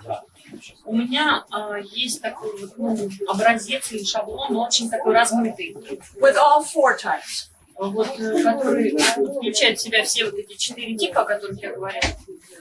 For instance, those that had these really brief ones. Например, те, кто, у кого вот этот околосмертный опыт был очень коротким. The initial experience Первый опыт, да, был очень коротким. seemed to be that it happens to those people who seem to need the least amount of shake-up in their lives. То есть это случается с людьми, которым требуется в жизни некая встряска. All they needed was just a little shake. То есть такая встряска легенькая. Those people who had the heavenly experience, really pretty nice ones, Те, у кого такой вот приятный, райский, можно сказать, опыт, да, seemed to happen to those people who most needed to know how loved they are. значит, они относятся к тем, кому требовалось доказательство того, что их очень любят, то, что они действительно нужны и востребованы. And how everything in life has a purpose. И что все в жизни имеет свою определенную цель. Those people who have the hellish or unpleasant experience Те, которые имеют вот этот неприятный опыт, попадая там во всякие неприятные реальности, seem to happen to those people who had deeply suppressed fears and guilt and angers. Такой опыт, значит, случается с людьми, которые очень сильно подавляют в себе страхи, чувство вины, guilty, shame. И всякие негативные чувства, стыд, например. The very deep, kind of repressed, kind of Очень сильно подавленные stuck feelings. такие вот чувства, которые, ну, как застряли, да, в человеке. And those people who have the transcendent И experience люди, которые получают опыт вознесения фактически, seem to happen to those people who are the most willing to completely turn their lives around and do something to change the world. вот этот опыт вознесения получают люди, которые были готовы и согласны внести свой вклад в то, чтобы действительно изменить мир, положение вещей в мире. We call them the movers and shakers. Это, ну, так называемые, мы их называем те, кто двигают, да, те, кто Работники потрясают света. основы. Работники света. Ну да, workers of light. Yeah, something like Да, that. можно так сказать. Only even more so. Или даже Мозг более, свет, ошибаюсь. Bear in mind that these are very subtle. Subtle, soft, subtle, not very strong. те, у кого такой вот легкий, краткий опыт. But I found them in every single case. Я обнаружила это в каждом случае, с которым сталкивалась, который исследовала. In other words, there seems to be a before. Другими словами, до того, как у человека случается подобный опыт, подобное переживание, имели место определенные события, какая-то подготовка, что No matter how sudden, независимо от того, насколько внезапным является unexpected, внезапным, неожиданным, death comes with an accident or surgery or whatever, является вот этот околосмертный опыт в результате аварии или там операции в процессе или еще как-то. if you spend some time with that person, which I did, Если вы проведете с таким человеком какое-то время, ну, как я обычно это делала, you find that there's a before. вы обнаружите, что присутствует некий такой подготовительный период. Either they weren't happy in their lives,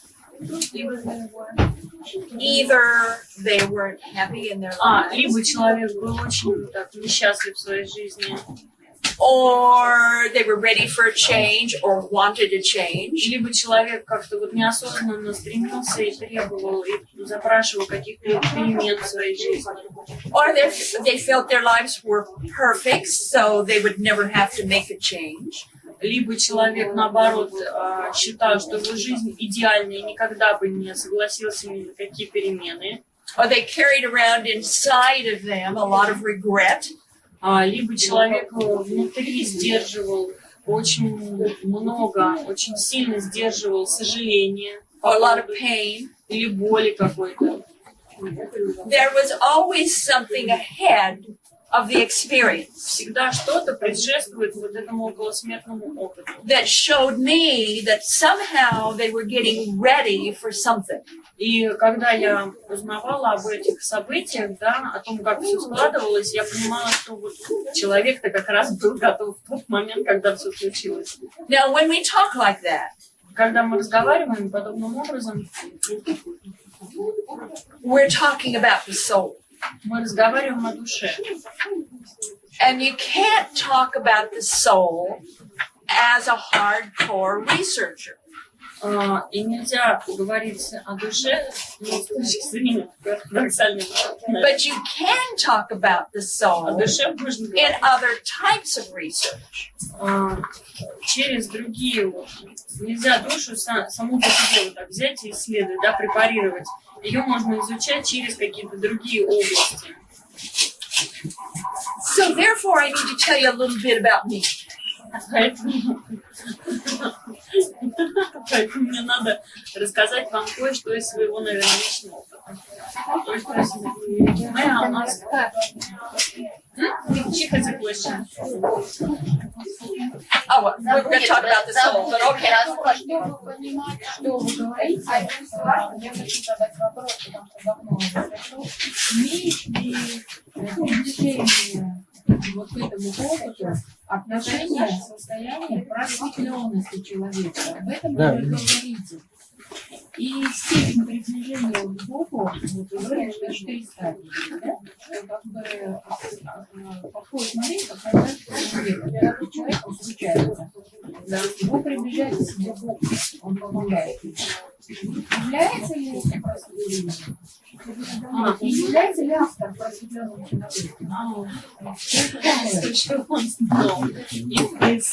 If you can call this near-death experience a condition, a state of enlightenment, and are you an enlightened person yourself? That's a tricky word. Это очень такой провокационный вопрос, провокационное слово. It depends upon what you mean by enlightened. На самом деле, что вы подразумеваете под просветлением? Most people who think they're enlightened Большинство людей, которые считают себя просветленными, are really just proud они and bragging. I haven't seen anyone like that. Who is to say who's enlightened? Зачем вам это? Did Andre bring out my book, Beyond the Light, or Coming Back to Light?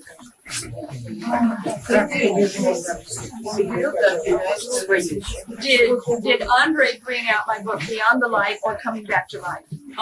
Вы не принесли книгу «За пределами света»? Нет, она еще не выходила. А на английском тоже нельзя, да? На английском нет. No, he didn't. Okay. In some of my other books, I talk about Значит, this. в некоторых своих других книгах, вот о которых я упоминала, And I don't know how to do it here, не знаю, как это сделать здесь, but I'll try. я попробую. Неужели клиническая смерть? If you look at energy and energy patterns, Если вы посмотрите, обратите внимание на энергию, на энергетические шаблоны, да, and I can see them, образцы, you can also trace them through people. и можно проследить вот то, к какому энергетическому образцу, энергетическому типу относится тот или иной человек. Это даже вы можете. If you look at Eastern and Western views of enlightenment, Если вы возьмете для, условно говоря, сравнения значит, просвещения с точки зрения Востока и просвещения с точки зрения Запада, с точки зрения Бога, and from the point of view of God, just me here. With Eastern religion, значит, в восточных религиях, there's always exceptions, but in general, и исключения, конечно, не буду утверждать, что это повально, но they в talk общем, about energy coming from the bottom up, в восточных религиях building up the Kundalini and moving up. говорят о движении энергии снизу вверх, о кундалини, который поднимается снизу вверх. Да? In most of your Western traditions, В большинстве западных традиций they talk about energy either coming outside the self or from the top of the self coming in and down. они говорят о том, что энергия спускается сверху вниз. So it's really just directions of an energy current. По большому счету всего лишь идет о направлении движения энергии.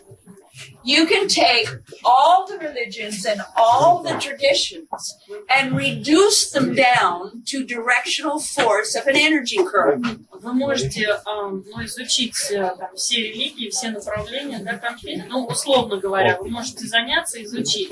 И все, в общем, в итоге сведется к тому, в каком направлении движется энергия.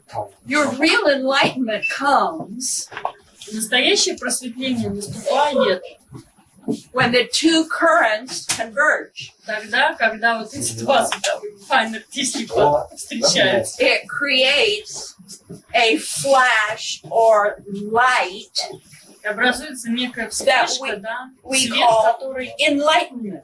который мы называем Enlightenment means being changed by light. Просветление подразумевает изменения, которые происходят в человеке под воздействием световых энергий. Whatever happens in the human world you can find the correlate in the natural world. Все, что вы видите в человеческом мире, вы можете наблюдать в мире природы. You can find an exact correlate for enlightenment in the natural world. В мире природы тоже, в общем-то, есть, в естественном мире есть образец, да, шаблон, по которому аналог, да, спасибо. And it's called lightning. Это молния. Lightning is caused by thunderbolts coming down from the sky. The hot thunderbolts coming down from or lightning bolts coming down from the sky and meeting the negative or the more negative bolts coming out from the soil. It's not just a lightning stroke that goes straight down. That's not lightning. Lightning is when the two bolts meet. Как у нас в природе образуется молния? Молния образуется, когда встречаются два разряда. Один сверху, да, высокий, например, другой снизу, низкий. Или там один горячий, другой холодный. И тогда происходит вот эта молния. Молния сама по себе не вверху, вот не внизу, а именно при встрече двух вот этих зарядов. What we see as the lightning bolt is the energy bolt from the sky and the energy bolt from the soil, earth, meeting. Фактически, когда встречаются два вот эти потока энергии, один с неба, да, заряд с неба идущий, второй заряд поднимающийся с земли. That's what causes the spark, lightning. Возникает искра, то есть молния. Now, when those two bolts meet and you have light, И вот когда встречаются вот эти два заряда и образуется молния, it creates nitrogen. Nitrogen. It fertilizes the soil. It creates compounds that fertilize the soil. Образуется вещество азот, наверное, да. Азот, который обогащает, в общем, Я предлагаю отдельную лекцию посвятить. Образуются микроэлементы, которые обогащают почву. Вот. The same thing happens in enlightenment, Kundalini, all of that. Происходит в процессе поднятия кундалини или там вот просветления, да? You raise the energy and you open up to the energy out there and bring it in. То есть, с одной стороны, вы открываетесь, When the two meet, открываете энергию, которая поднимается изнутри вас, и открываетесь энергией, которая идет сверху, с неба, и позволяете вот этим двум потокам энергетическим встретиться. That's true enlightenment.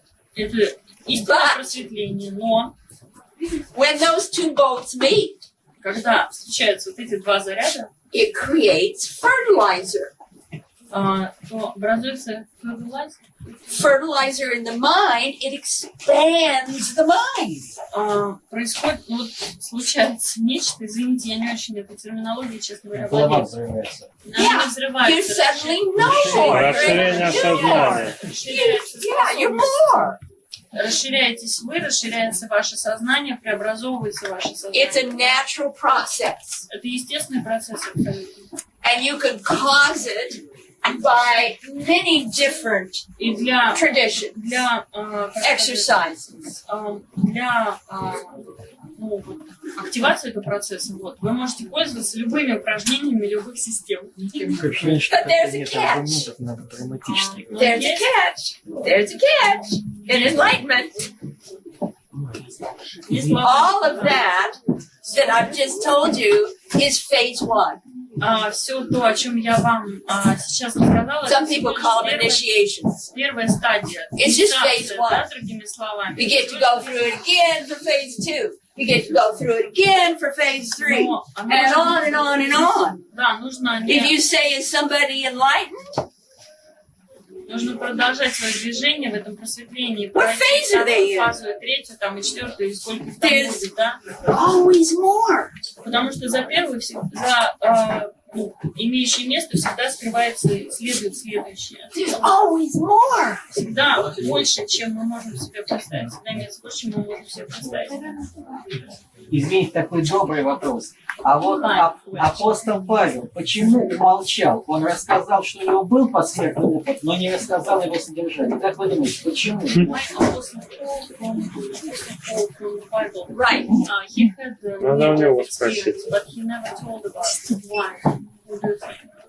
There's been a lot of study on the Apostle Paul. Апостола Павла очень часто подвергают исследованию. Some researchers feel that he had a near-death experience. Некоторые действительно согласны с тем, что у него был вот этот опыт клинической смерти. And other researchers feel he did not. Да дважды даже. Некоторые говорят, some say they he has it twice. That's right. Да. Some people believe he had a near-death-like experience. Кто-то говорит, что у него был опыт подобный клинический, то есть не сам опыт, а нечто подобное. You can have those too. You don't have to die to have a near-death experience. То есть для того, чтобы получить этот опыт, не обязательно умирать. So there's lots of different types. There's lots of different kinds of near-death experiences. То есть очень много типов вот этого смертного опыта, да, и много способов его получить. Не надо умирать для этого. What happened to Apostle Paul was valid. It was real. То, что случилось с апостолом Павлом, очень ценно и очень реально. Lots of people have this kind of transformative experience without having to die to get it. Очень у многих людей имеет место подобный опыт, да, без того, Почему он о нем не рассказал? Why didn't he tell us? Вам у него надо спросить. I can't answer for Я Apostle не могу Paul. ответить. По-моему, глупый вопрос. Очень глупо. I can't answer that. Ну, понимаете, много причин. Почему Библию там порезали? Почему нам Библию не помогают? Понял. Но я к чему этот вопрос задаю? Не потому, что мне интересна его мотивация, а мне интересно другое. Ведь он как бы намекал на то, что опыт труден в пересказе, что нет реально сильно отличается и так далее. Вот все, что здесь звучит, не составляет трудности в пересказе. То есть все как бы легко передать обычным понятиям. Ну что там беспокоится? Олег, ну попозже я приеду. Нормально? Ну а что ты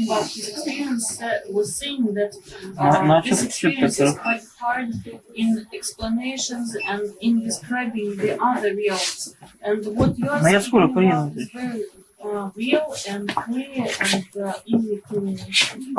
It's not easy to describe. Нет, описывать на самом деле очень непросто, очень сложно. One of the things about the near-death experience is you don't have words to describe it. Одна из особенностей исследования подобного опыта заключается в том, что часто нет слов, которыми можно описать то, что испытывает или видит или ощущает человек. How do you explain that all of a sudden you're out of your body and you can see 360 degrees all at the same time? Как можно объяснить или там рассказать или описать то, что вы, выйдя из своего тела, вот находясь вне тела, да, вы одновременно видите все окружающую вас действительность на 360 градусов, вы воспринимаете абсолютно все и разом. Как вы можете современными словами, современного языка описать? It's like myself. I believe I was at the center point of creation. То есть, понимаете, это совершенно другой уровень творения. How do you explain that? Как можно это описать? Как можно это объяснить даже? You don't have words. Слов-то нет для этого. Вообще-то, как бы православные употребляют зеркало, как бы видят мир как зеркало, а буддисты любят опрокинуть как бы вогнутую чашку, а не так. Orthodox believers, they prefer to use explanations or describing like a mirror of that. Yeah, there's lots of different ways of Buddhists trying to describe it. They use this notion of bow. Oh yeah. That's one way to describe it. Many different ways. This gentleman. No. Меня зовут Совок Барбудес. Я хочу узнать, в угоду каких целей шельмуются и уничтожаются ученые-ревизионисты. Это те ученые, которые исследуют статистику жертв Второй мировой войны и мотиваций, которые привели к каким-то поступкам тех или иных разрекламированных мистиков. Так, подожди. Я сам у меня немножко слабоумие, я прошу меня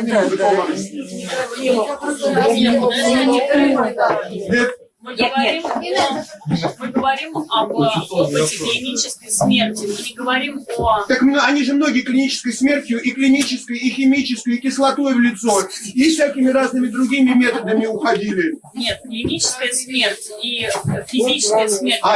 Я совок Барбудос, у меня в голове мало. Простите, пожалуйста, простите. Скажите, пожалуйста, господа. Бывают люди, которые пережили клиническую смерть, а при этом опыта не приобрели, ничего с ними не бывает.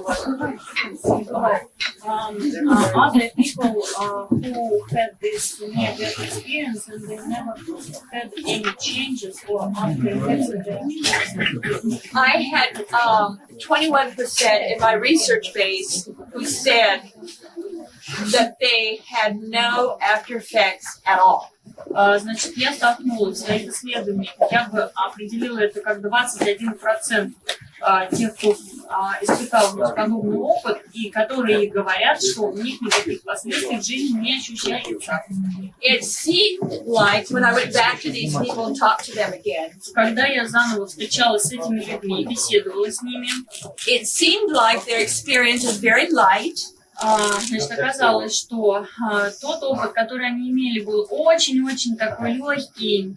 There was not any intensity. То есть не было там никакого ни напряжения, ни... It just didn't seem to have much effect on them. И действительно не оказал этот опыт такого сильного влияния на человека. But in those cases, но в этих случаях, where I could talk with their family and friends, когда я беседовала с их, значит, с членами их семей, с их друзьями, and I asked the significant others. И я, значит, спрашивала, задавала вопросы по поводу этих людей другим, значит, людям близким в жизни. Вы заметили?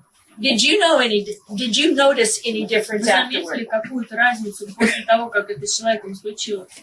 And everyone I spoke to, и все, с которыми я разговаривала, smiled, улыбались, and said, "Don't listen to him or her. They really changed afterwards." Значит, все говорили, не говори ему или ей, они очень сильно поменялись после этого опыта. I want to make a point here. Я хочу здесь особо отметить тот факт. Алена, я как обычно приеду в 10 в 11. Потому что проблемы Я ни разу не сталкивалась с человеком, который обладал опытом клинической смерти, который бы знал, насколько он в действительности изменился. It takes years. То есть на это осознание уходит годы. It takes at least 7 years. Как минимум 7 лет. Как минимум. Before you really know and you can integrate it into your life. Прежде чем человек осознает те изменения, которые с ним происходят и которые происходят в его жизни. It's not something you do right away. Это не что-то вот, это не мгновенный эффект, скажем так. Now, what do we do now? Do we just keep talking? Do we quit? Нет, способности, да, она говорит про то, насколько человек осознает все, что в комплексе с ним произошло, и как это влияет и на него, и на его жизнь. Юля, а за 15 минут до окончания лекции конкретный вопрос о семинаре. Что из себя будет представлять этот семинар? И какой конкретный эзотерический проф мы можем извлечь? Высокие энергии. Благодать, гроза, озон.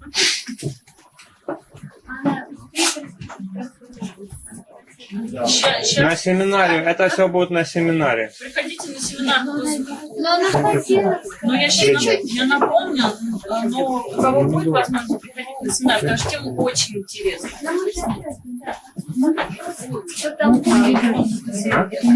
Нет, это другое. Вы так и не поняли? Ну ладно, потом я это баланс. If we have a seminar tomorrow, it's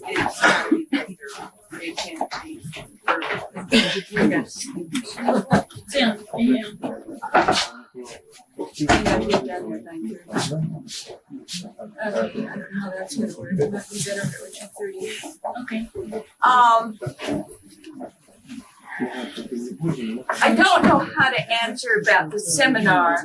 I think you have to talk to Andre. Значит, по поводу семинара, пожалуйста, обращайтесь к Андрею Сияющему. Андрей, We had originally planned a 3-day seminar. мы изначально планировали, значит, 3-дневный семинар. I doubt that we will have 3 days now, maybe 2. Сейчас я, честно говоря, немножко сомневаюсь в том, что у нас будет семинар именно 3-дневный. Возможно, он будет 2-дневный в этот раз. What we'll be talking about in that seminar, О чем я буду 1 рассказывать? day, 2, however Andre decides to have. We will be talking about the near-death experience and the after-effects, Я буду рассказывать в основном the pattern of after-effects. об околосмертном опыте и о том, как проявляются последствия подобного опыта в дальнейшей жизни человека. We'll be talking about adults and we'll be talking about children. Я буду отдельно говорить о взрослых, отдельно о детях. So if you want to learn more, Поэтому, если вы хотите больше узнать на эту тему,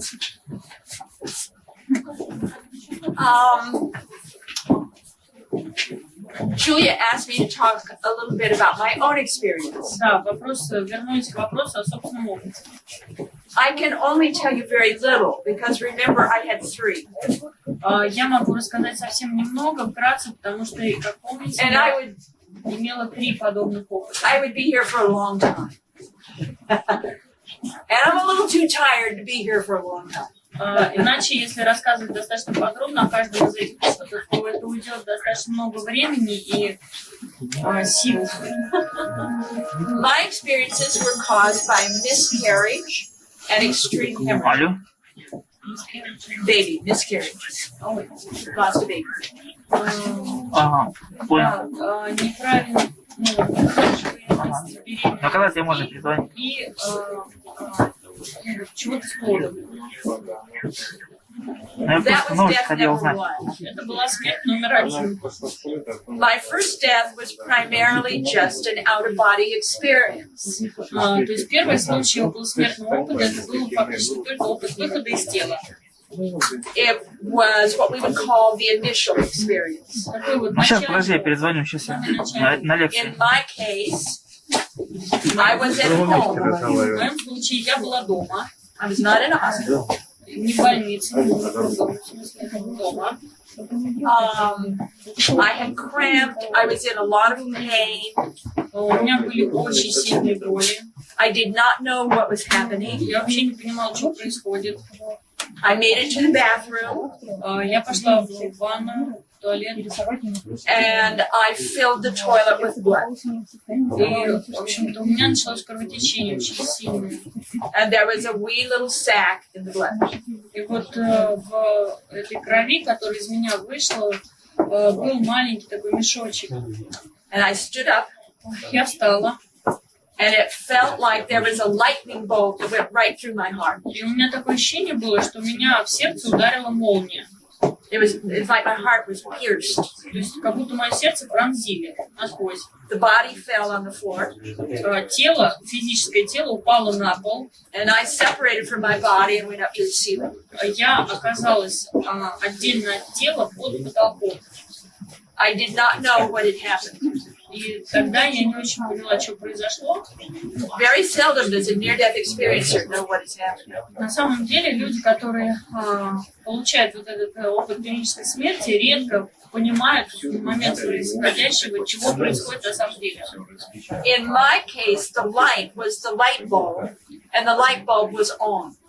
В моем случае это light bulb? A light bulb. Это была лампочка, значит, горела. And I kept bumping into the light bulb. И я, находясь вот под балконом, я стучала в эту лампочку. And it didn't hurt. Мне было не I больно just при этом. kept bumping into the light bulb. То есть я вот так играла с лампочкой. And I looked down, and it was a long way to the toilet, and to the bathtub, and to the sink. И мне пришлось в какой-то момент все-таки спуститься вниз к раковине, к полу, и для меня это был огромный путь. And I didn't know why that should be so far down. Я не понимала, почему такое расстояние огромное от пола до потолка вдруг оказалось. And I saw the bloody body on the floor. Я увидела на полу лежащее окровавленное тело. Let me be very honest with you. Позвольте, я буду с вами очень честной. You do not become someone you are not when you die. Вы не становитесь кем-то, кем вы не являетесь, когда вы умираете. I'm a very neat person. Я очень аккуратный человек. I'm a clean freak. Я помешана на чистоте. I saw that my son-in-law over there can verify that. Мой зять, он Greg. это подтвердил. Грег, помаши ручкой. I like things clean. Я правда люблю очень чистоту. I looked at that bloody body on the floor, and there was no way I was going to own up to that body as mine. Я увидела это тело, лежащее в крови на полу, и я никак не хотела обладать этим. It was a mess, and I was not going to own up to it. И I wanted nothing to do with that сущий body. беспорядок, я ничего общего с этим беспорядком иметь не хотела. So I just stayed up on the light bulb. Я осталась там, где горела эта лампочка. And then pretty soon they're formed in the air around me.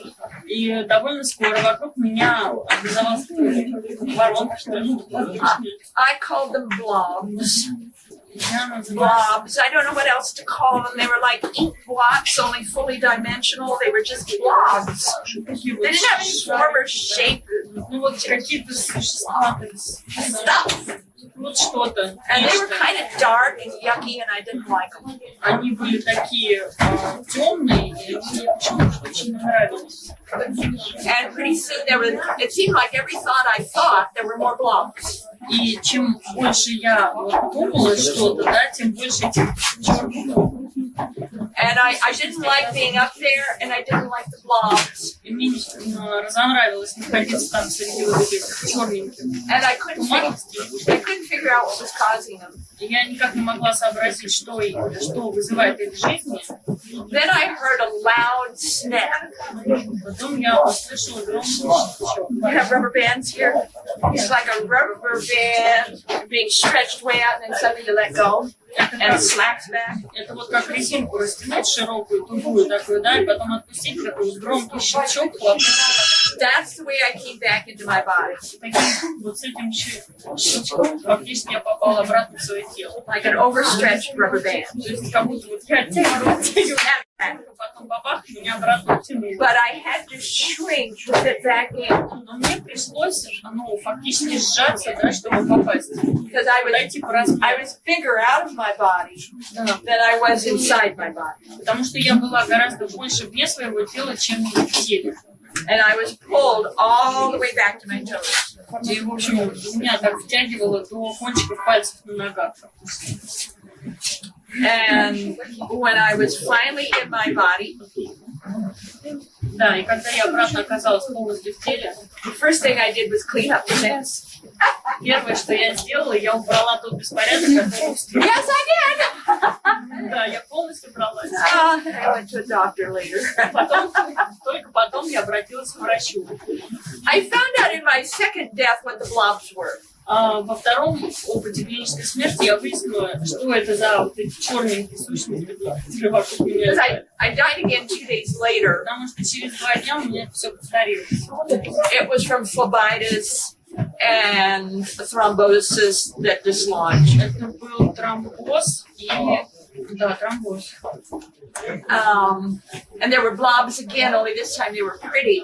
Опять вот какие-то такие, что-то такое летало, но они в этот раз были симпатичны. I discovered И я поняла, that the blobs were mind energy. потому что это была энергия моего разума. Whenever I thought a thought, Каждый раз, когда я думала какую-то мысль, the energy of that thought formed in the air. энергия этой мысли вот сгущалась буквально в воздухе. That's what the blobs were. They are thought energy. То есть это вот наши мысли фактически. Whenever you think a thought, Каждый раз, когда вы думаете, that energy of that thought still энергия exists. этой мысли продолжает существовать отдельно от вас. My second one lasted a long time. There were many things that happened. My third one, 3 months later, lasted a long time. Many things happened.